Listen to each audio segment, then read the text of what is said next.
learners. Welcome to lecture 2 of Residential Design lecture series. I hope you remember the previous lecture in which we understood the functions and requirements of housing. Today, we will delve deeper into the design process of a house or a residence. We will start today with human factors and space standards. Why human factors matter in housing? It responds to human scale and body needs. Residential design must prioritize human scale and ergonomic needs, ensuring space accommodates physical comfort, movement and accessibility to enhance daily living and overall well-being.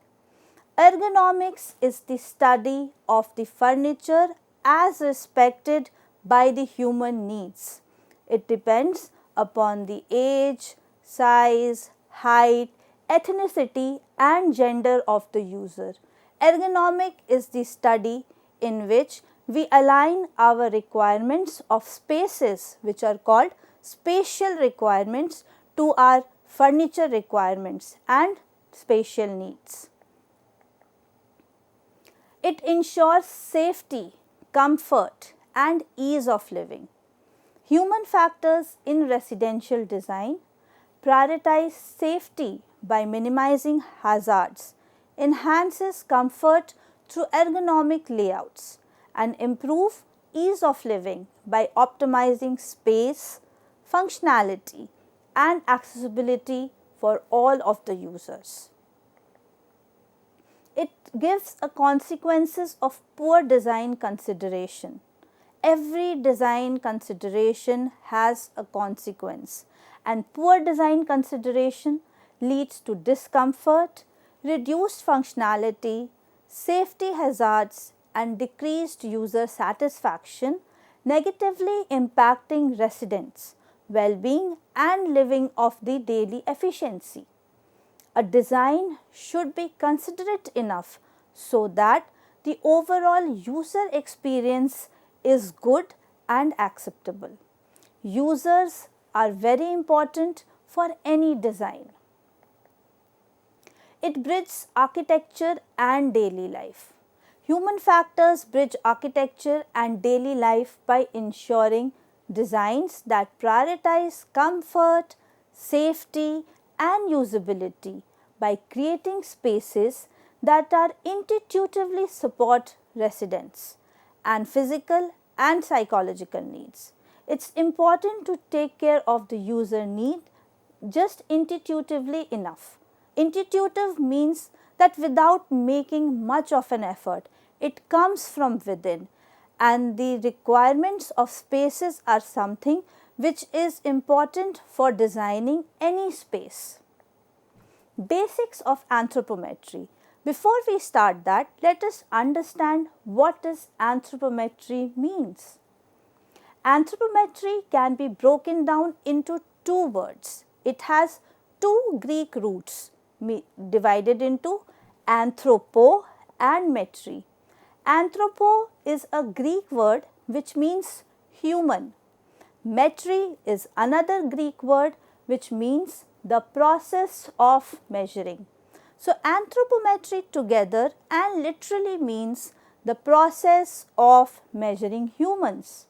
The formal definition is the measurement of the size and proportions of the human body, and anthropometry together with ergonomy defines the basis of spatial design and planning.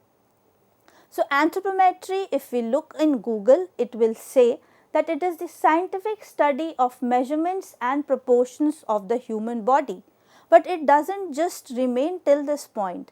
In architecture and in design process, the measurement of human body directly implicate on the spatial requirements of a particular space, that how much space is required for movement, for sitting, for standing, even just taking a tray from the drawing room to the kitchen or vice versa. So, anthropometry is not so much based on abstract or symbolic ratios, but rather functional ratios of an average human dimension, how much space the human takes for a certain task to do. It is the study of human body measurements to optimize residential spaces for comfort and functionality. Anthropometry impacts on functional ratios and has effects. It straight away deals from the things we handle, how much height and distance of things we have to reach for, dimensions of furniture and furnishings we are using for sitting, working, eating and sleeping. So, as you can see learners on this slide, there are specific measurements of the human body, how much space a hand takes, what is the distance between the thumb and the little finger, how much space is required for standing, putting your hand up, putting your hand right, putting your hand left, sitting with leg up, sitting with leg down. So, all of these have certain standard values which the designers use for references in understanding and making the spaces for spatial arrangements. Anthropometry has functional ratios and effects. If you see the slide here, we can see that there is a grab bar on the handle. The grab bar on the handle is made up of foam. That foam ensures that the handle is not hard when the person touches it or when the person uses it.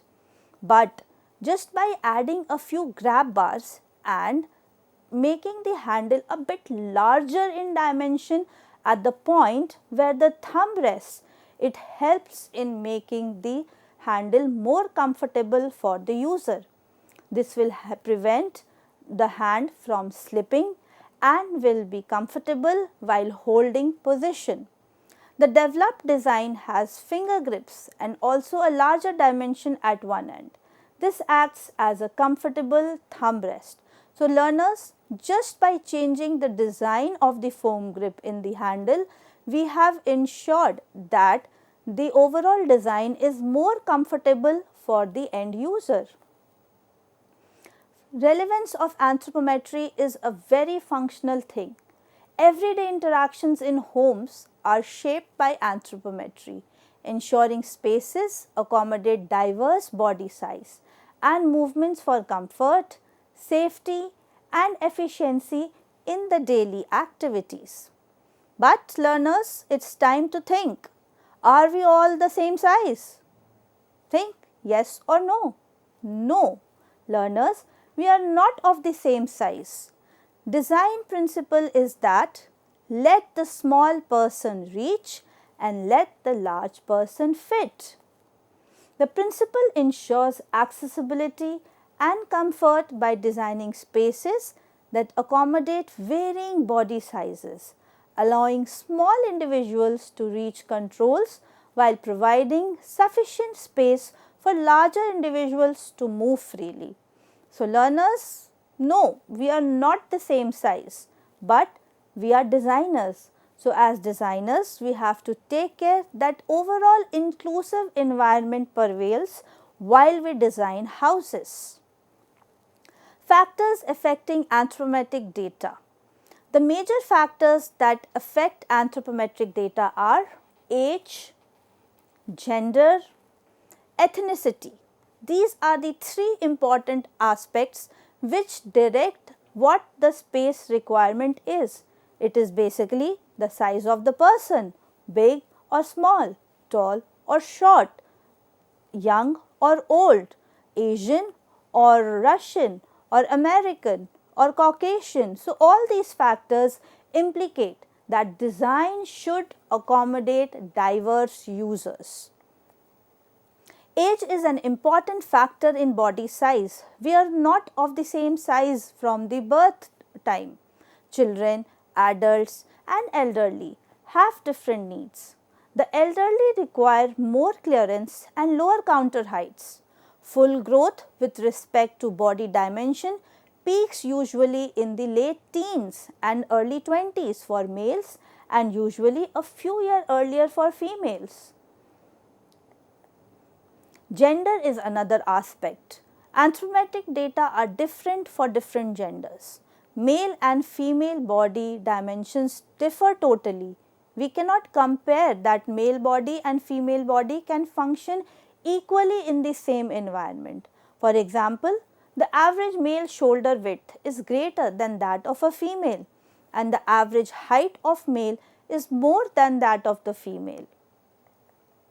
Ethnicity is another important factor. Statistics of body, height varying according to national groups, races and genes. The variation in stature is quite significant, ranging from 160.5 centimeter or 6 feet or the Vietnamese to a height of maybe just 179, which is around 5 feet 6 inches for the Belgian. So, depending upon the ethnicity, heights matter. Anthropometric methods follow two major aspects. The first one is the static, which is basically the structural measures. The second one is the dynamic, which are the functional measures. So, as designers, we need to understand how much space is required when the functions are static. That means there are no movement happening in a particular space. We also need to work out the dynamic measures in which the functionality changes. The measures are depending upon the what type of work is to be done, and it is not necessary that it will be a static measure. So, functional measures and structural measures are two important aspects of anthropometric methods. Static or structural measures, these are basically the passive measurements such as height, weight, arm length and seat to elbow height used to fix furniture sizes and circular spaces.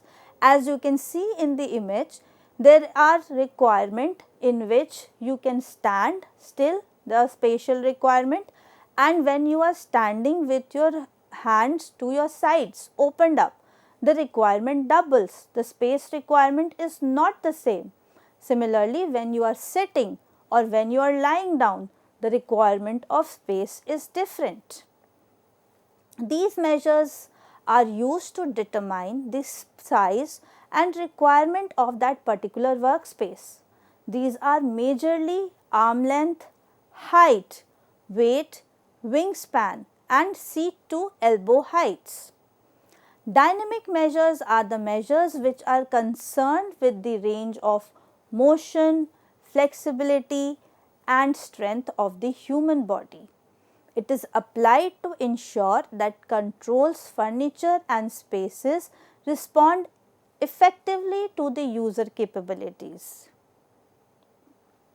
Examples such as bending to reach down a storage, stretching to access shelves and the turning radius required for wheelchairs. So, both methods are essential for designing comfortable residential interiors. We have to take care what are the specific requirements for each space function. If I discuss an example of a kitchen has both range of static and dynamic measures where a person is just standing and a person is working in the counter. A person is cooking, so the movement of the hands, the elbows, it requires the spatial requirement which needs to be taken care accordingly. Range of motion is different for different age groups also. For a person who is old, we need the countertops a little lower. For the person who is young, the countertops can be of a little higher height. But do we keep this different? No, we don't keep this different. So, that is the reason why we follow certain standards. So, there are standards which have been incorporated, but before using the standards, we need to identify what are the various sizes that we are measuring and how we are measuring. So, the tools in anthropometry which are commonly used are anthropometers, calipers, tape measures and scales and gynometers. Anthropometers are majorly used for measuring linear distances like height and segment lengths. Calipers are used for measuring breadths and depths such as bone diameters and skin fold thicknesses. Tape measures for the circumferences, linear measures, etc. Scales for weight and goniometers for measuring the joint angles. So, in design, the most common tool that is used for measuring anthropometrical measures are the tape measures or anthropometers. These are the two important measuring tools which a designer should always carry when they are going to measure the different sizes for the residence design. Clearance is another important aspect, a very important factor while doing residential design. Anthropometry does not relate to a space until unless clearances are added in the design.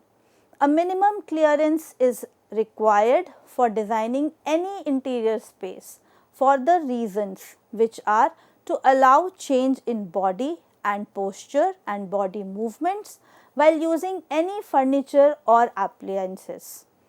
Clearance ensures safety, accessibility and comfort in the daily life.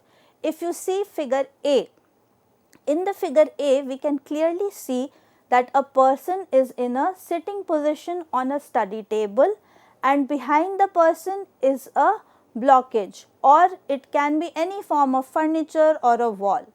So, the distance bare minimum is required is of 80 centimeter.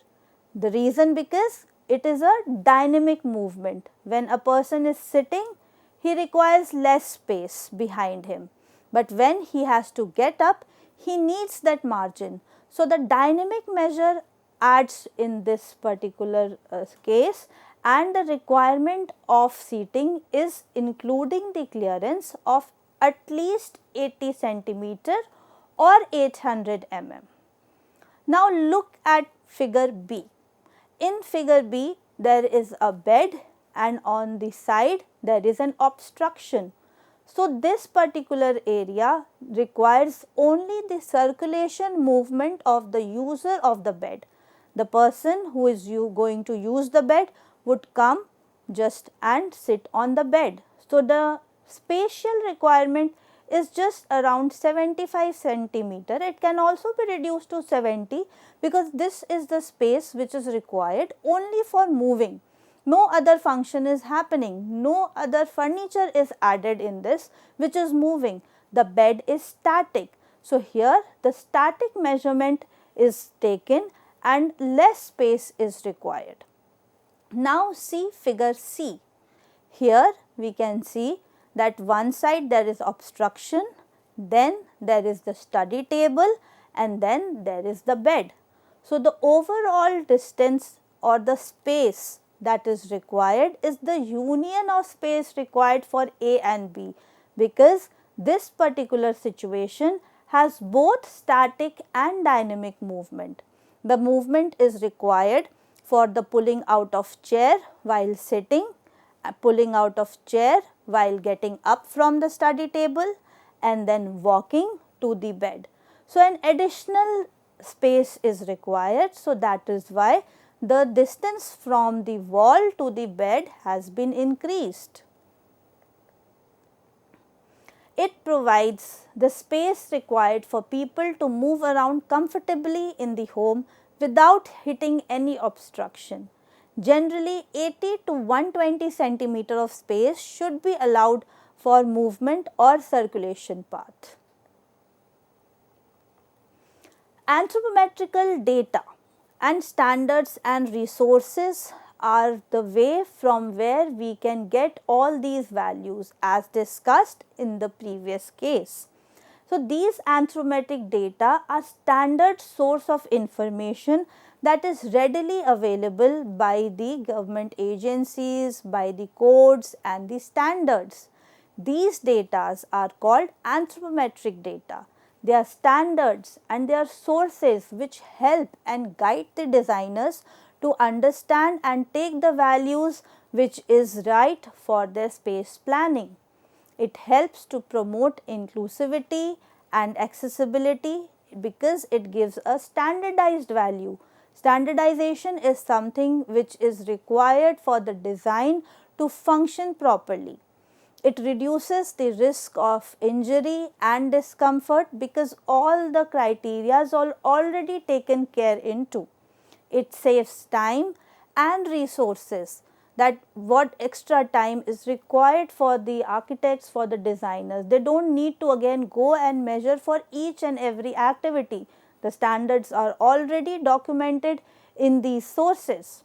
It provides basis for comparison. So, if the designer is adding an extra activity into the resource, then yes, he can think about referring to another standard, or he can club 2 or 3 dimensions and work out a third dimension as per the requirement of that particular design criteria.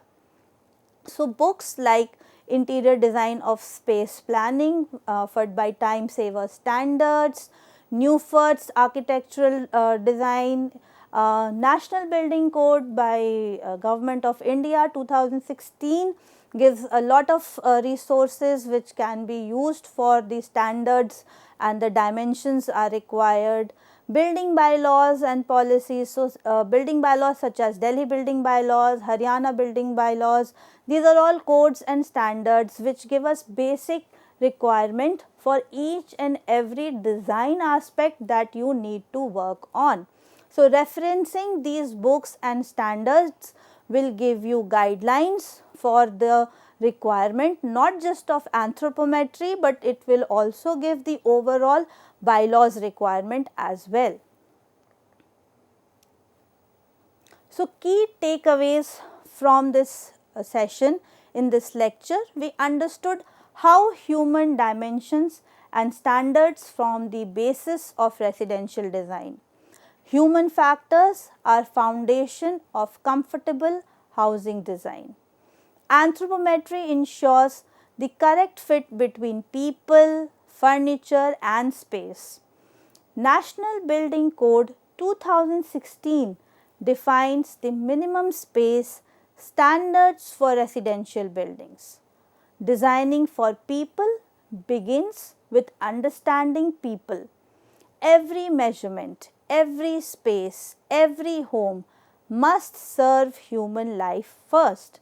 So, as designers, as architects, it is our core responsibility to understand these requirements to the fullest and work accordingly. Learners, for references, you can list down on the, you can see the list that I have accumulated. Thank you, dear learners. The next session would be on the regulation and bylaws. We would further be deliberating upon the National Building Code, the Delhi Building Bylaws and Haryana Building Code, which gives us the design standards and what to do, what not to do, all the guidelines that needs to be followed for designing of the house. From next lecture onwards, our sessions will going to be more technical and will be delving into all the details of further designing. Thank you so much for watching. Looking forward to see you in the next session. Thank you.